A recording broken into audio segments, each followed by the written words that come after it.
நண்பர்களுக்கு வணக்கம். நான் உங்கள் அன்பு. இன்னையோட நம்ம மக்காச்சோளம் போட்டு 76வது நாள் ஆகுதுங்க. நேற்று அதுக்கு முந்தின நாள் பேஞ்சின காலமழையால் வயலில் அதிகப்படியான வெள்ளமே உள்ளே புகுந்துருந்தது. அங்கனே வெட்டி விட்டதுக்கப்புறம் தான் அப்போ தண்ணியெல்லாம் ஓரளவுக்கு நல்லா குறைஞ்சிருச்சு.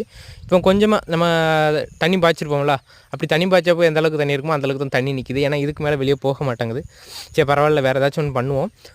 அது மட்டும் இல்லாமல் இந்த புழுக்கள் சொன்னோம்ல, மக்காச்சோள கருதுகள் அந்த மாதிரி புழுக்கள் இருக்குன்னு, இந்த புழுக்கள்லாம் அந்த மழைக்கு என்ன ஆயிருக்குன்னா பெரும்பாலும் வெளியே வந்து விழுந்துருச்சு நிறையா. அது மட்டும் இல்லாமல் அந்த குருவிகள் வந்து கொஞ்சம் அந்த கரெக்டாக அந்த இதை மட்டும் பார்த்துட்டு போகுது. என்ன சொல்கிறது, புழுக்கள் மக்காச்சோளத்தில் உள்ள வரைக்கும் இறங்கலை. அந்த முடி மாதிரிக்கிறவங்கள கொம்புன்னு சொல்லுவோம்ல, அதில் மட்டும்தான் புழுக்கள் கொஞ்சம் சாப்பிட்ருக்கு. அது வரைக்குமே சந்தோஷம். ஏன்னா அதுக்கு மேலேயும் உள்ளே போகலைங்கிறதே ஒரு நிம்மதியான விஷயந்தாங்க.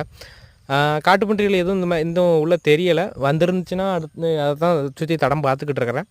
வரலன்னு தான் நினைக்கிறேன். வராமல் இருந்தால் அது வரைக்குமே சந்தோஷம். இந்த வீடியோ பிடிச்சிருந்துச்சுன்னா லைக் பண்ணிட்டு எல்லாருக்கும் ஷேர் பண்ணுங்கள். மறக்காமல் நம்ம சேனலை சப்ஸ்கிரைப் பண்ணுங்கள். நன்றி.